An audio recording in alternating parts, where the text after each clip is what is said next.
Hello everyone, this is Nkarza. This is going to be a pretty brief video showing off my most recent finished project. This is my Pip-Boy 3000. I'm forgetting what mark it is. I believe it's Mark III. This is from Fallout 3 and New Vegas. As far as I can tell, they look exactly the same. I made this all by myself. This is my first prop with any real moving parts to it, and I'm just going to be talking about it a little bit. As you could probably tell, it's nothing immaculate, but I'll go over what it has. So this does not move, nor does this, though I probably could have made this move. These screws are all actual screws that I screwed into spots on it. This screen does not work. What this screen is, it is a trading card top loader. An old one that I had laying around that I wasn't using, so I decided I may as well put it to good use. And I spray painted the back of it black, so that's what that is. It has 3 lights here, 1, 2, 3, and 1 light here. And on the top of it, right here, as you can see, has a switch. It can be flipped.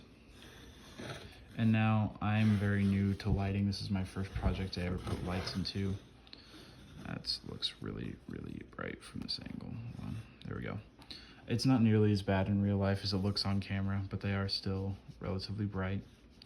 So it's got 3 LEDs here, this here, usually right here and here. Here, there'd be menu buttons and instructions on how to get to those menus. I had no intention of messing with that. I'm trying to make stencils that small. In game, from what I recall, only 1 light is on at a time. But I talked to the guy that got me into Fallout. His name is Tristan.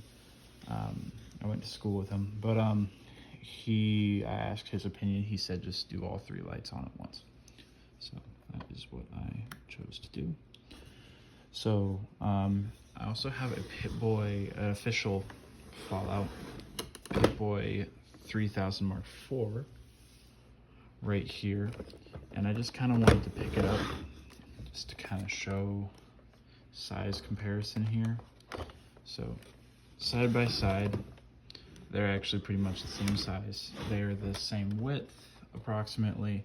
The difference being this official prop is, of course, much sturdier. It looks a lot cleaner. Honestly, I'm fine with the rougher look on the custom-made prop.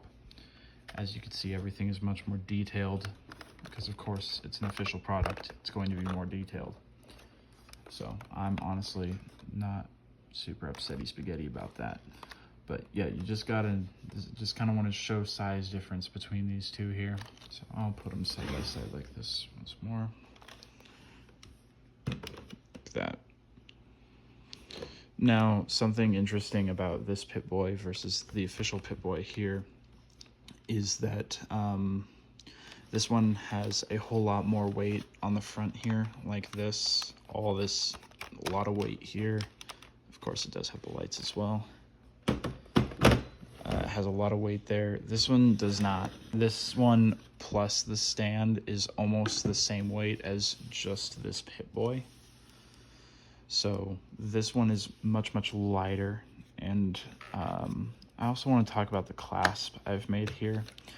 So this is not super well made. Like I said, first time using moving parts. It uses just a little door hinge on the top. On the bottom here, this is a little, like a clamp. It just kind of clicks into place and then shuts like that, but it doesn't stay shut very well, unfortunately. On the inside, I'll show you what the inside looks like here. On the inside, it is brown fabric covering some foam that you'd use for cushions. Everything is kind of wired up in here. There's a little sleeve where the 9-volt battery sits. 9-volt battery will give me about 27 hours of consecutive battery life with this thing, supposedly. And it actually fits very well on the arm and the stand. So if I actually clamp it, it stays on very well. It does not slide at all. There's a little bit of a gap there, but honestly, that's okay. I designed it to have that, or else it wouldn't be able to clamp well. It fits on the arm very well. The lights still work just fine. I think it looks very neat and similar to what I said earlier with the Pip-Boy 3000 Mark IV over here, is it feels a lot less front heavy. So something interesting about the Mark IV here is that, so it does have a specialized clamp for this where it like flips up and then pulls out, which is what I would have liked to do with mine, but wasn't an option. On the inside here, it has this Velcro strap you have to put into place, or else it will not stay on your arm well unless you have an arm that perfectly fits the inside of this. And I don't. You'd have to have pretty thick arms for this to hold tight enough for that. So that is something for sure. And this Pip-Boy is just part of a project I have to make sure that I have one of all the models of Pip-Boy for a display that I'm working on. I currently have all the parts I need printed for a Pip-Boy 2000, which is my favorite of the Pip-Boys. And supposedly I have a Pip-Boy 3000 Mark V from the Wand Company coming in the mail. I ordered that almost a year ago by now, and it still has not arrived. So I am really curious if they're ever gonna get it to me. So that'll be fun to figure out.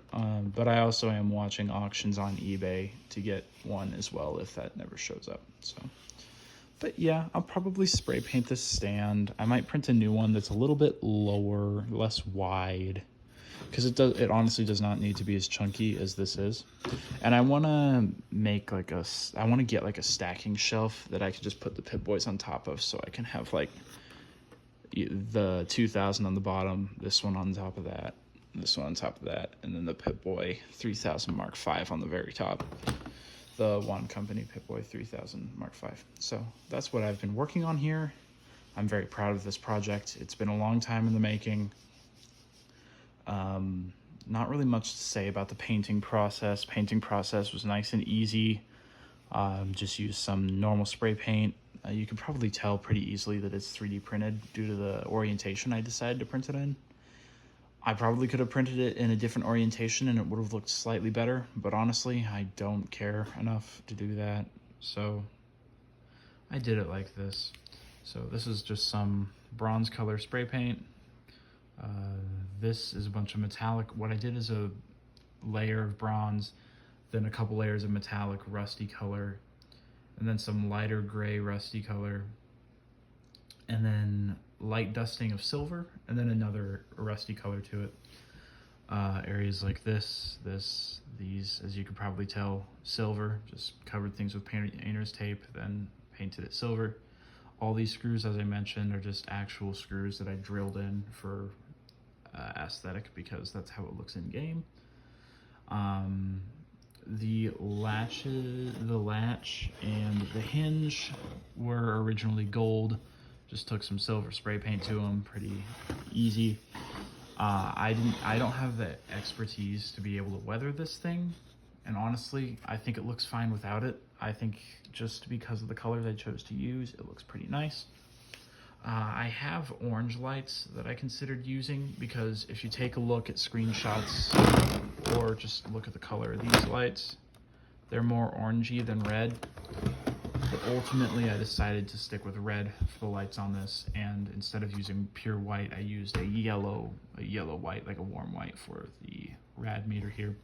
I did have a much nicer little part for the rad meter here that was like a bunch of black notches that would go around the edge. But it disappeared, and currently I'm waiting for a part for my printer, and this is my first extended amount of time off, and so I thought, no, I'm just gonna go with it. I'm gonna finish this project. And so I used a Sharpie, and honestly, I think it turned out looking just fine as it is. So yeah, that is my Pip-Boy 3000 Mark III custom made, and thank you for watching, and I will see you guys later.